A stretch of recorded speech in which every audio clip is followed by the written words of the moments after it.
Let's begin our service now by acknowledging that the land on which our homes and our church were built was not uninhabited when European settlers arrived here with their ideas of conquest and ownership. For those of us who live in Moscow, Pullman, or other nearby communities, we live on the ancestral homelands of the Nimipu, called Nez Perce by the French-speaking traders, the Palouse, and the Shishumsh, called the Coeur d'Alene.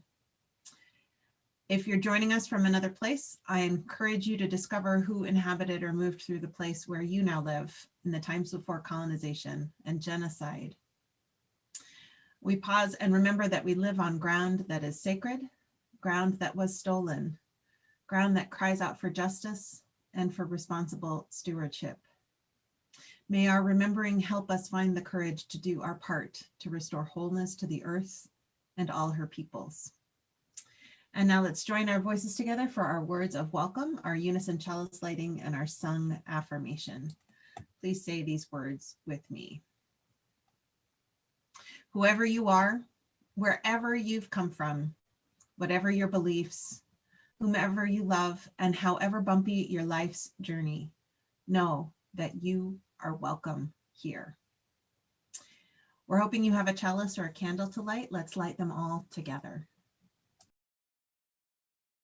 Good morning, I'm Pam Arbor Green. Will you please join with me as we say the words to light our chalice? In the light of truth and the warmth of love, we gather to seek and we seek to share.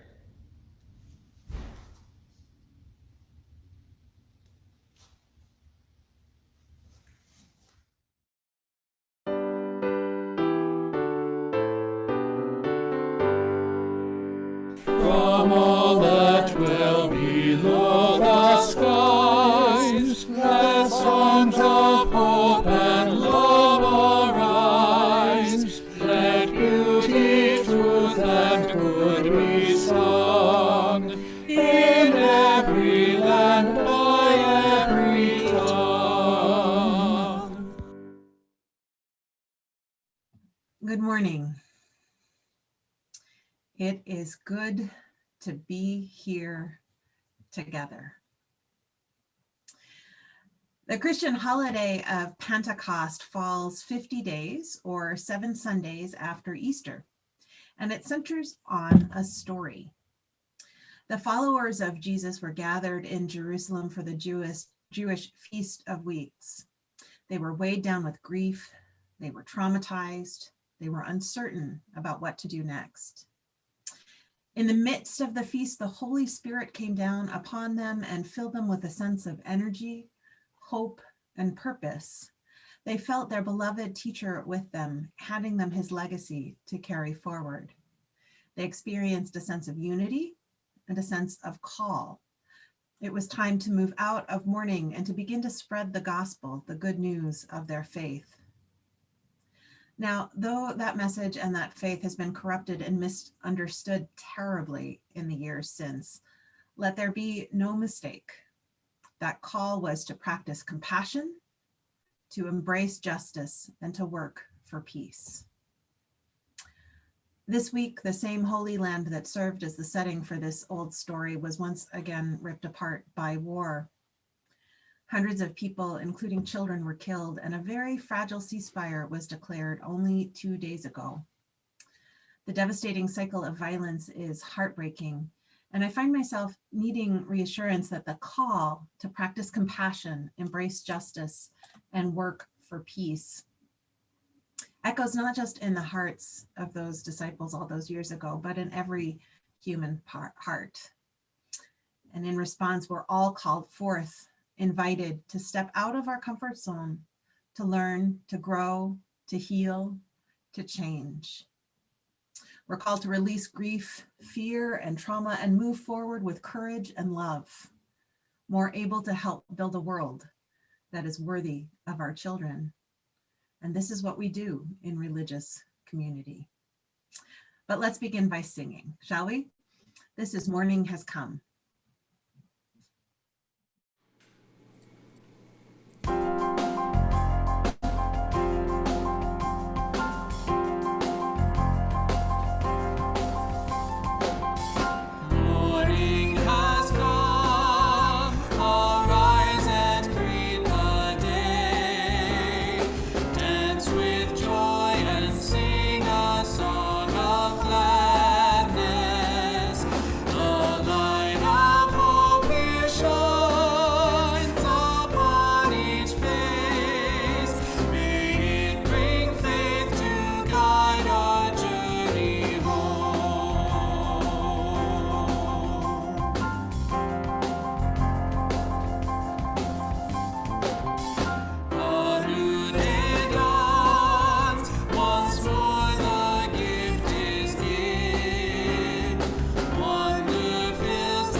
Good morning, and welcome to our annual bridging ceremony, a time when we honor the transitions of the children and youth in our community.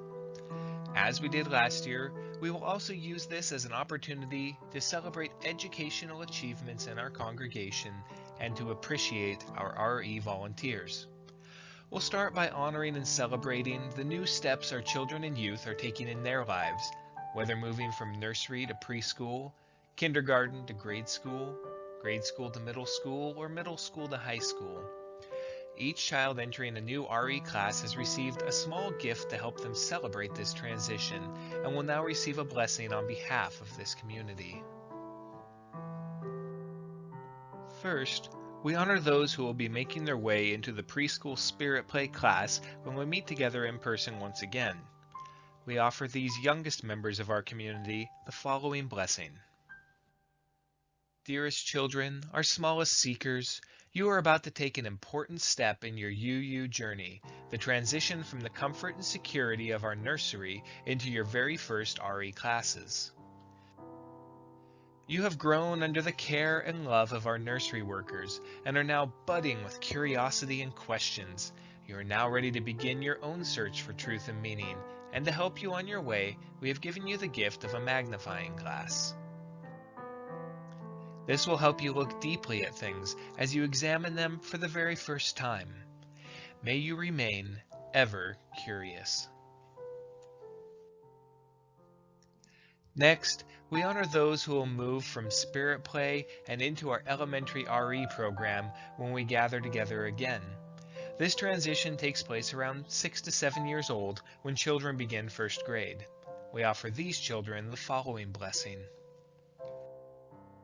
Young explorers, your journey is just beginning. Spirit Play lessons have taught you the importance of curiosity, community, and questioning in your search for truth. Seeking out your own answers is at the heart of what it is to be a Unitarian Universalist. But sometimes we can get lost on our journeys. It's not always easy to see the best way forward, and that can be scary. Today, we are giving you flashlights so that you won't be afraid to explore dark, unfamiliar places, and they will allow you to share your light with others, which is also a big part of being a Unitarian Universalist. Go forth and be brave. Next, we honor the 5th graders who will be joining our middle school classes next fall. We offer them the following blessing. You have made it through many years of our elementary school classes, exploring Unitarian Universalism, other faith traditions, and learning about ethics, faith, and morals. You are now on the edge of childhood, looking forward into your youth. We have given you the gift of compasses in hopes that all you have learned here will help guide you as you find your way as a youth of this congregation. May your journeys ahead be filled with discovery and wonder.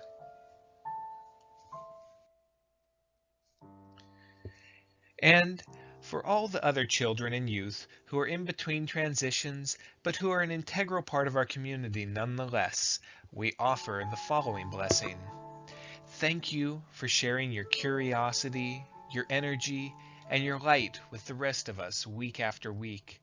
We delight in seeing your eager faces and love to hear your thoughts, ideas, and questions. You are the future of our church and our faith. In each of you resides the divine spark of love, life, and hope. May this community provide what you need to grow that spark into a living flame that will one day light the world. While our bridging ceremony is largely focused on the transitional milestones of childhood and youth, it's also true that we all continue to learn, grow, achieve, and transform throughout our lives. As such, we'd like to take a few minutes now to celebrate the educational achievements of some of our adult members. Adelaide Willis is graduating from Occidental College with a degree in Diplomacy and World Affairs and a minor in French. She is now looking for a federal job.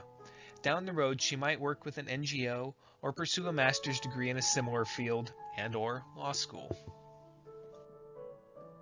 Eleanor Grace Fonts is graduating from the University of Idaho with a bachelor's in psychology. She's taking a year off before attending graduate school. She's also engaged to be married to Brandon Meyer in May of 2022. Maya Salisbury recently graduated from the University of Idaho with a bachelor's in history and a minor in English literature.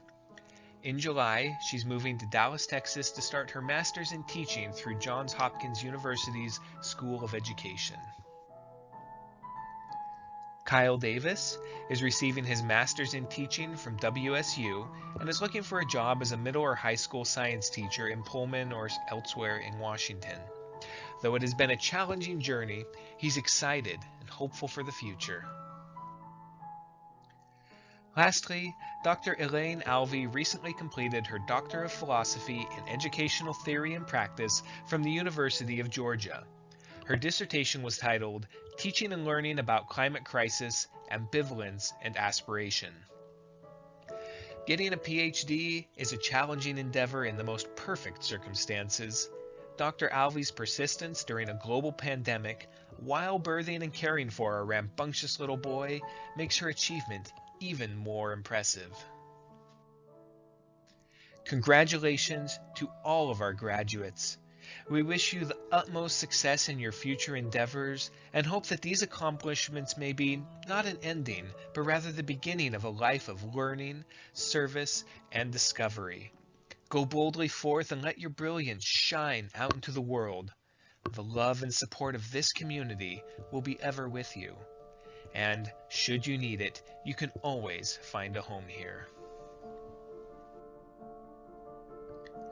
As proud as we are of our children and youth and their achievements, they would not be possible without the care, guidance, and love of our dedicated volunteers. They are what allow our RE programs to thrive, and we owe them a tremendous debt of gratitude. While we didn't have our usual RE classes this year, volunteers have stepped up in many other ways by leading youth group discussions and children's activities at PCEI, providing Zoom-based storytelling, delivering meals and providing treats for our dinner ministry, or, in Marissa's case, single-handedly pulling together an entire substitute Ren Fair.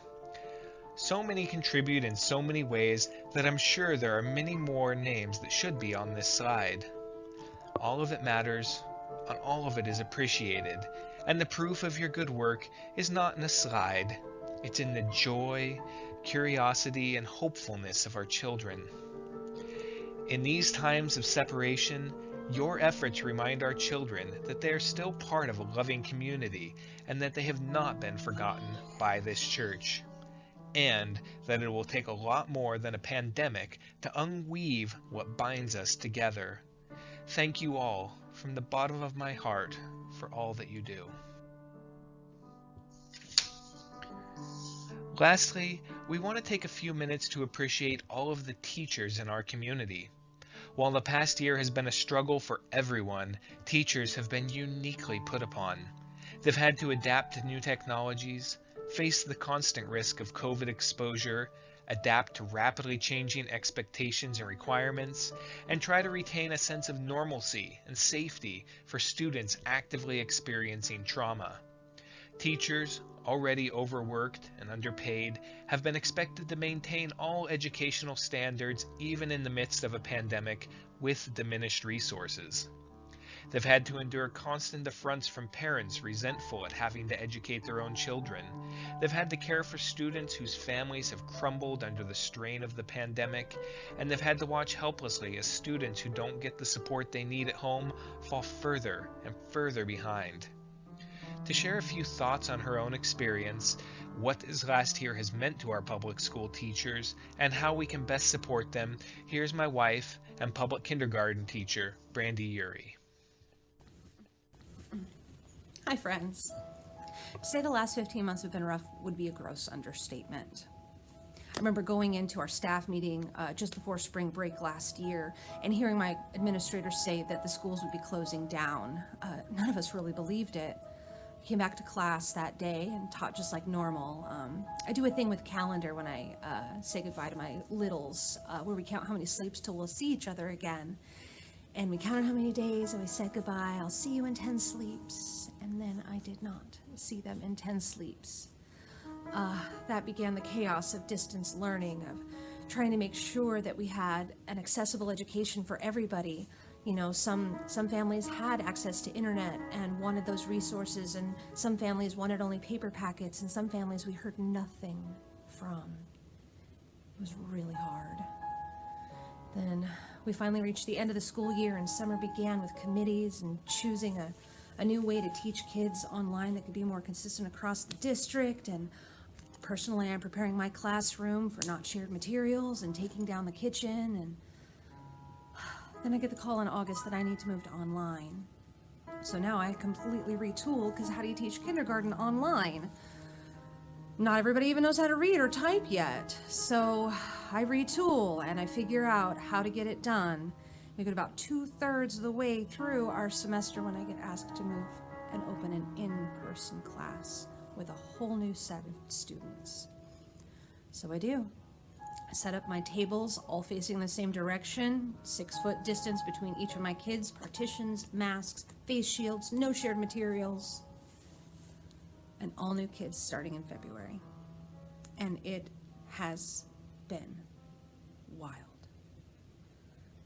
But the craziest thing is it's not that unusual of a story. Lots of colleagues here in the Moscow School District, all through the state of Idaho, in fact, all through the nation. This story is very typical.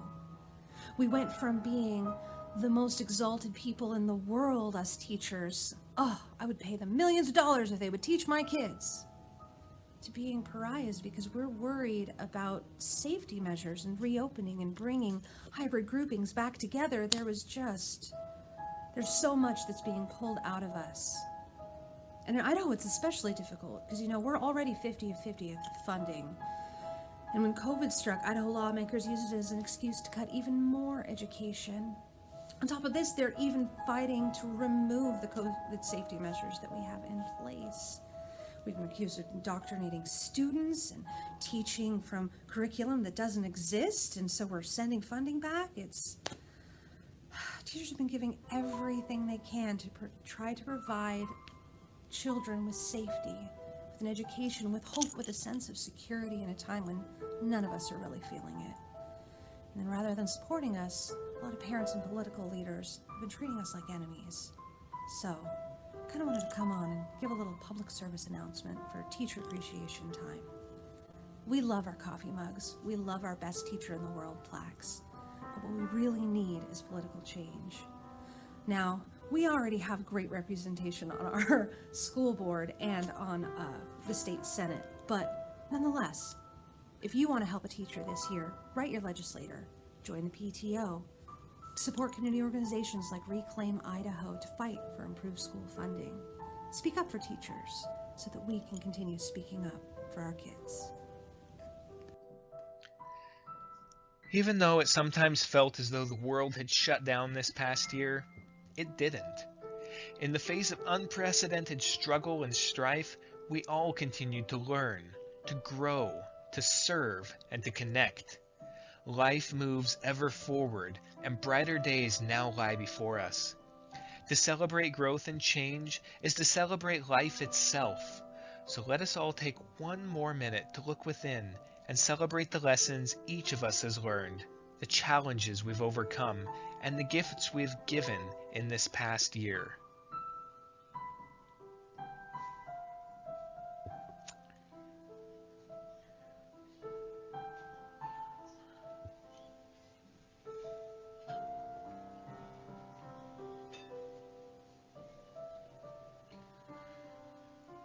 Each life is a miracle, and each one of us is worthy of celebration. Let us keep learning and growing together in all the days to come. Blessed be. I invite you now to enter into a time of meditation with these words from my colleague, the Reverend Victoria Weinstein. Spirit of life and love, we have gathered again out of our separateness to know that we are not alone. In our fears, we are not alone. In our grasping for peace, finding it in fleeting moments and losing it again to some turmoil of the mind and heart, we are not alone. In our cynical moments, our wonderings, is this all there is? Is this the best we can do? We are not alone. In our pain, we are not alone.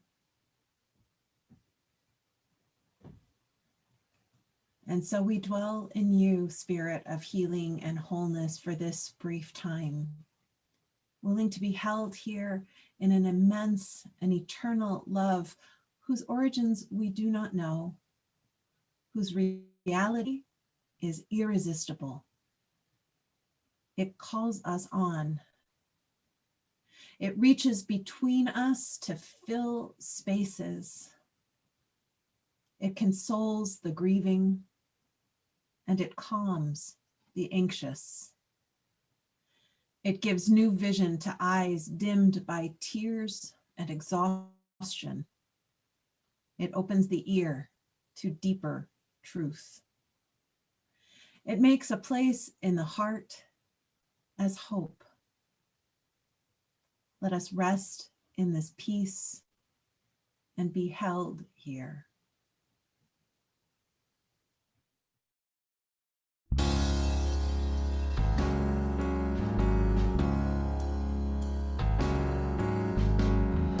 Here in reverence now we gather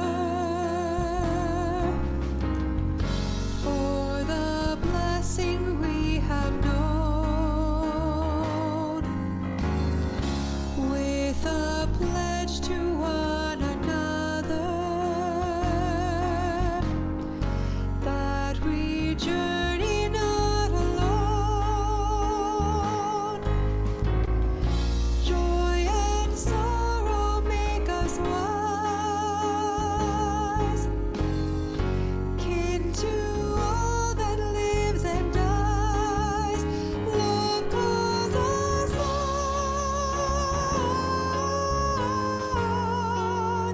Love calls us on.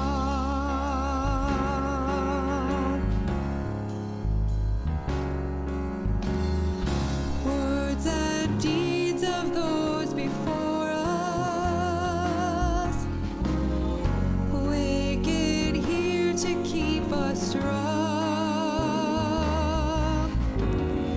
Blend our voices in the chorus of creation's living song.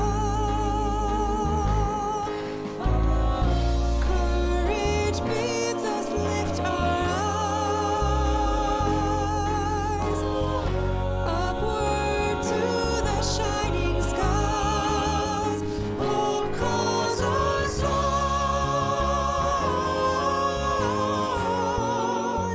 Hope calls us on.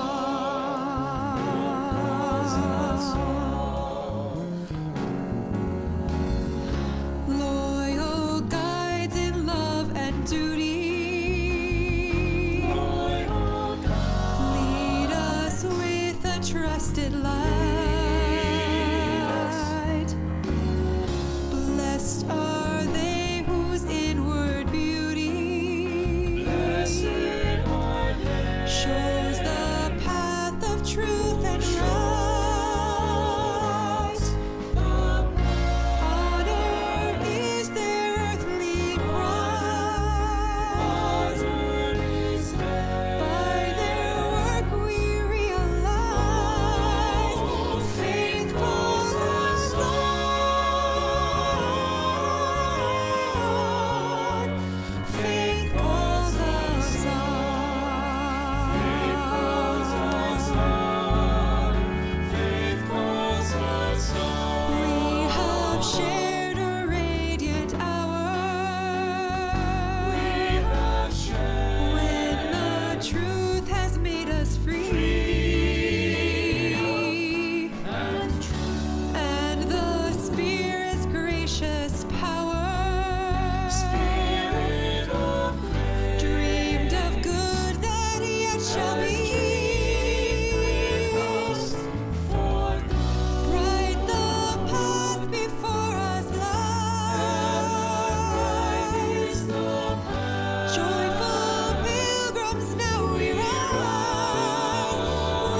first sermon I ever preached was on the Sunday that I bridged out of high school. My parents were founding members of our little Unitarian Universalist Fellowship in Plymouth, New Hampshire. And I was the oldest in the cohort of kids that were raised in the fellowship. So that Bridging Sunday was actually the first one ever, not just for me, but for the whole congregation. And it was a fellowship. We didn't have a minister. So the youth group was put in charge of planning it. Now, I was technically president of my youth group. They elected me because I didn't show up to the meeting where they were choosing who would be the officers for the youth group. It just goes to show you should never miss a meeting. But as a senior in high school, I was super busy and the damage had already been done. So I wasn't, let's say, as conscientious about tracking the planning of that bridging service as I probably should have been. In fact, I showed up that Sunday knowing that I was going to be sharing some words that I had prepared and shared the group ahead of time. But I had no idea that the group had actually decided that what I'd written was good enough to be the whole sermon, the whole actual entire sermon. I thought it was going to be a panel discussion. So I showed up and they're like, yeah, nobody else is saying anything. I was a little shocked, but I was also exhausted from the all-night graduation party the night before. So I just went with the flow, and the thoughts that I dashed down in between finishing my final papers and studying for my exams were the first sermon that I preached. And you know what? They were not that bad. They were actually pretty good. There wasn't a dry eye in the room. Although, if I'm honest, that probably had a lot less to do with the work themselves and the fact that these were people who had supported me and loved me through every awkward and obnoxious phase of my childhood. These were people who had offered a kind, accepting, and stable sanctuary to my dysfunctional and traumatized family.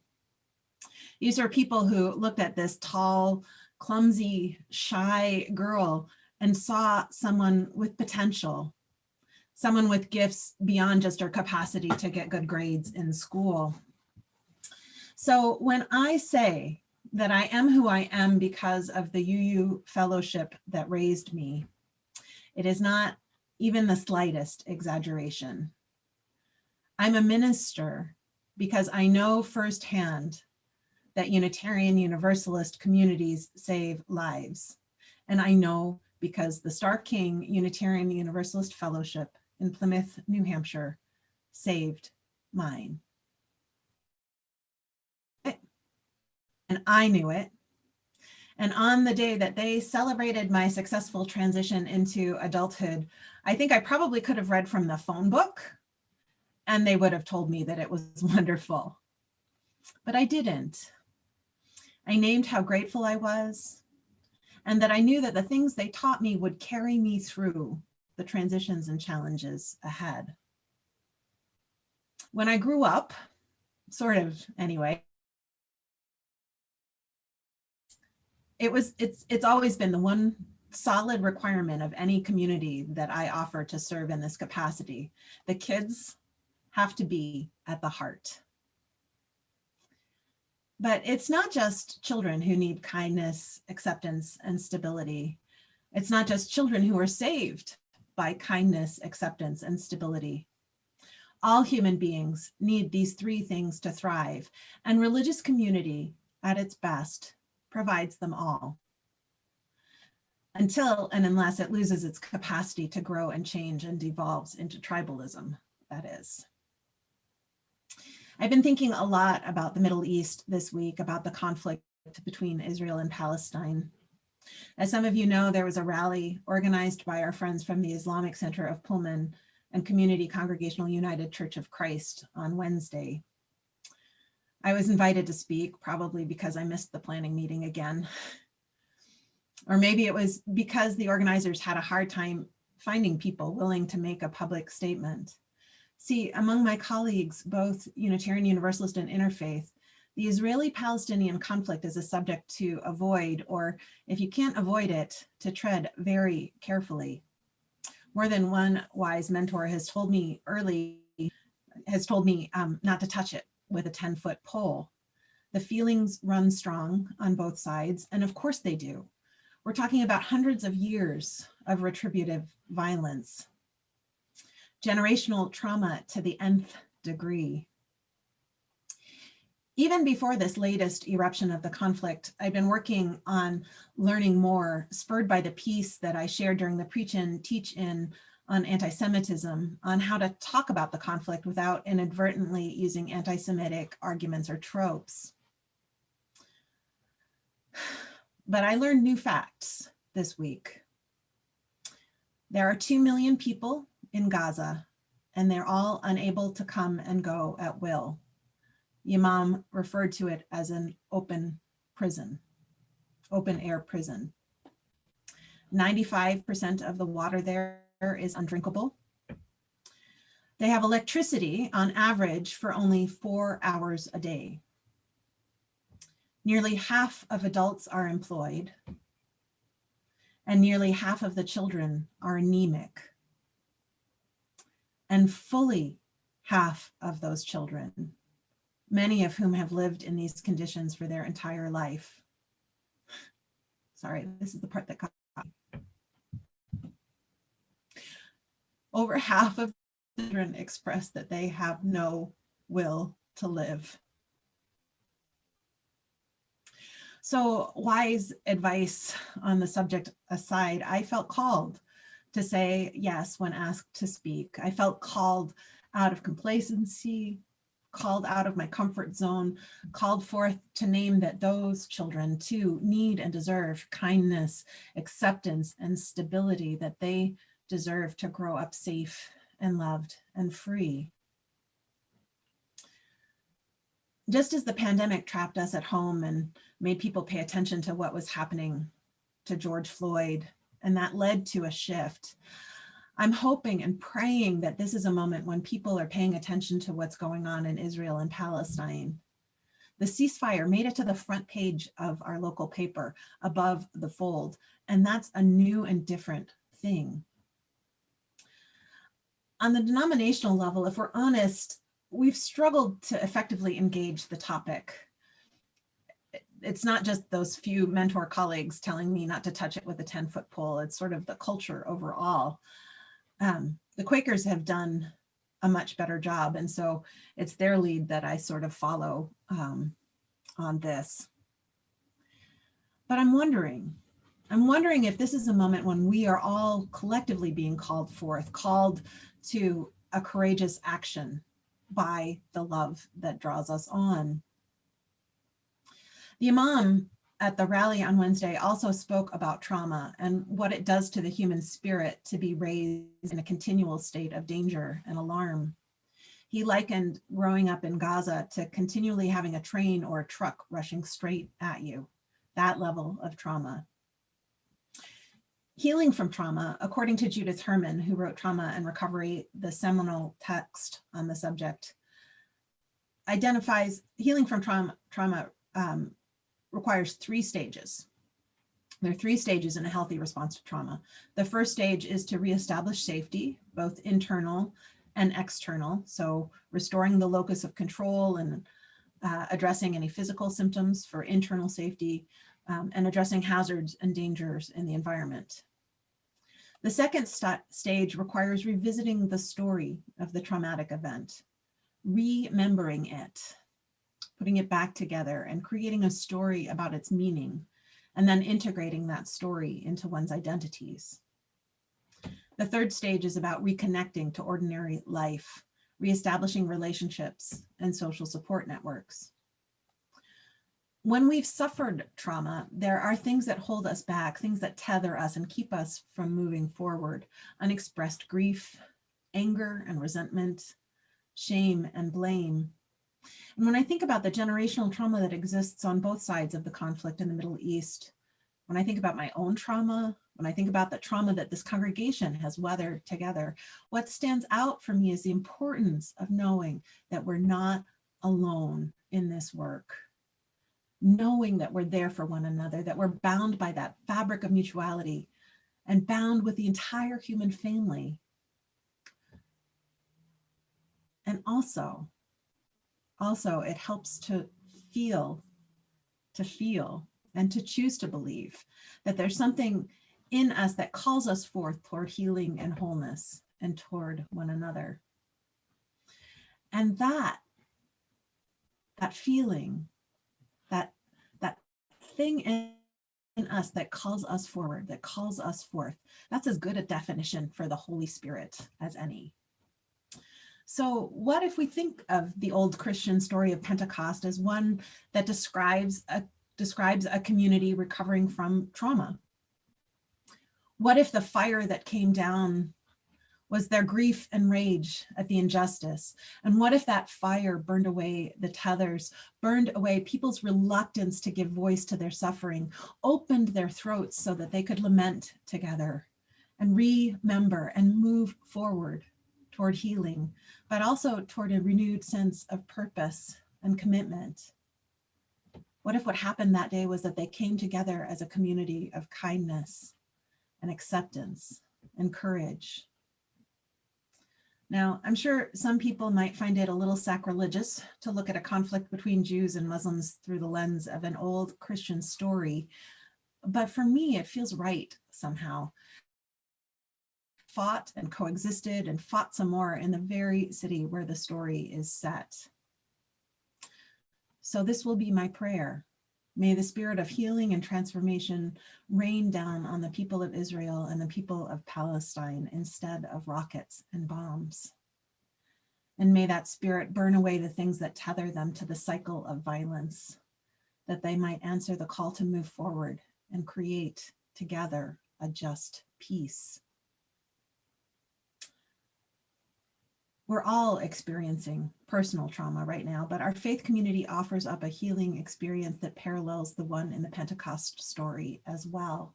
Like these earliest Christians, we can invite in the creative Holy Spirit and release the tethers of grief and fear caused by our losses and traumas. We can give voice to our pain. We can remember, share our stories, and weave more connections with one another.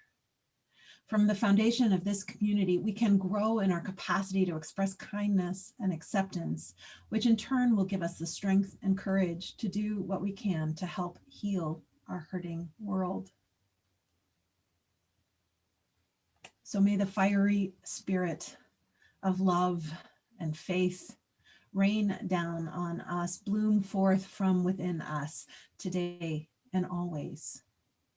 May we turn our faces toward it and toward one another. May we find ourselves freed and transformed and ready to move out into the world to share and to spread our faith that does save lives. Ready to welcome with courage and radical hospitality all the people who need our acceptance and stability. When love calls us on and calls us into deeper commitment, may we answer with our courage and with our lives. So be it, and so may it be. Let's sing together now, Fire of Commitment.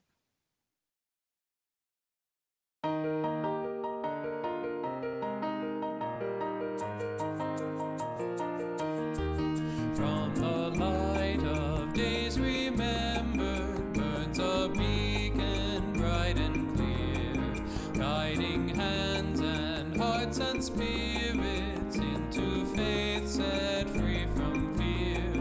When the fire of commitment sets our minds and souls ablaze, when our hunger and our passion meet to call us on our way, when we live with deep assurance of the flame that burns within, then our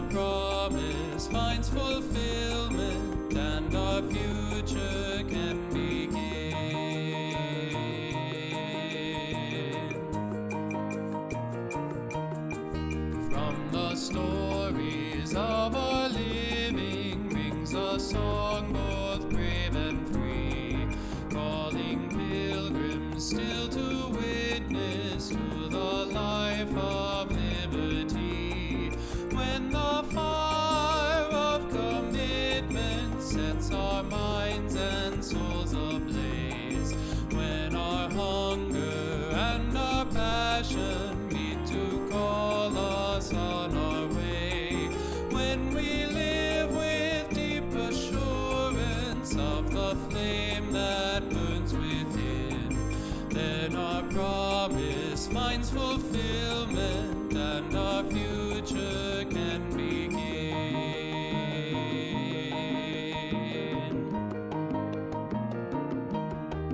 From the dreams of youthful vision comes a new prophetic voice, which demands a deeper justice built by our courageous choice.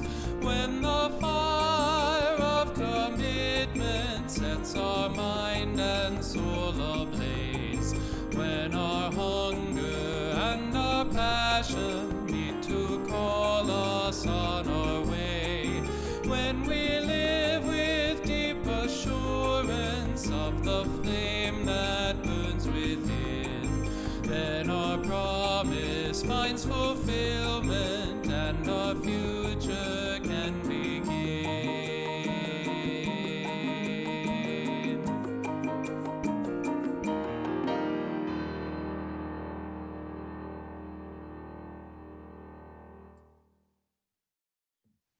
Our closing reading is This Grace That Scorches Us, a Blessing for Pentecost Day by Jan Richardson. Here's one thing you must understand about this blessing. It is not for you alone. It is stubborn about this. Do not even try to lay hold of it if you are by yourself thinking you can carry it on your own. To bear this blessing, you must first take yourself to a place where everyone does not look like you or think like you. A place where they do not believe precisely as you believe, where their thoughts and ideas and gestures are not exact echoes of your own. Bring your sorrow, bring your grief, bring your fear, bring your weariness, your pain, your disgust at how broken the world is, how fractured, how fragmented by its fighting, its wars, its hunger, its penchant for power, its ceaseless repetition of the history it refuses to rise above. I will not tell you this blessing will fix all that. But in the place where you have gathered, wait, watch, listen. Lay aside your inability to be surprised, your resistance to what you do not understand. See then whether this blessing turns to flame on your tongue, sets you to speaking which you cannot fathom, or opens your ear to a language beyond your imagining that comes as a knowing in your bones, a clarity in your heart that tells you this is the reason we were made, for this ache that finally opens us. Struggle, this grace that scorches us toward one another and into the blazing day.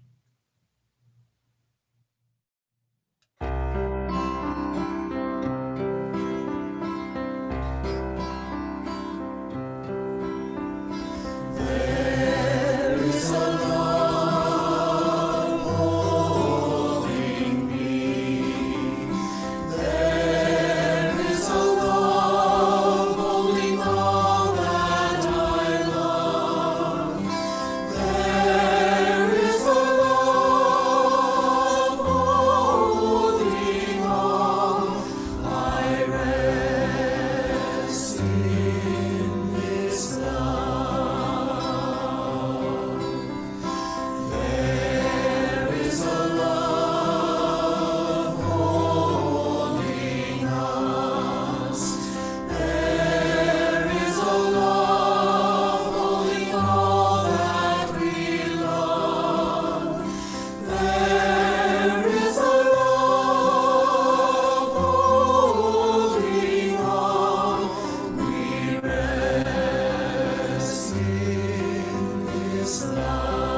Now let's extinguish our candles or our chalices and say together these words to embody the flame. We extinguish this chalice that it might glow gently in our hearts. May it light our paths as we leave this place, and may it guide our way until we are together again. Oh, dear ones. You know, I want to share, yesterday we got together and we got to sing together. The choir got to sing together, and it was more human beings in the same place than I've been with in a long time, and it felt marvelous. So I want to offer you the blessings of love and community. I want to say we'll be together again, embodied soon. And in the meantime, be brave. Don't be afraid of the fire. Keep your hearts open. And take each moment as it comes as a call to courage and to compassion. I love you. I miss you.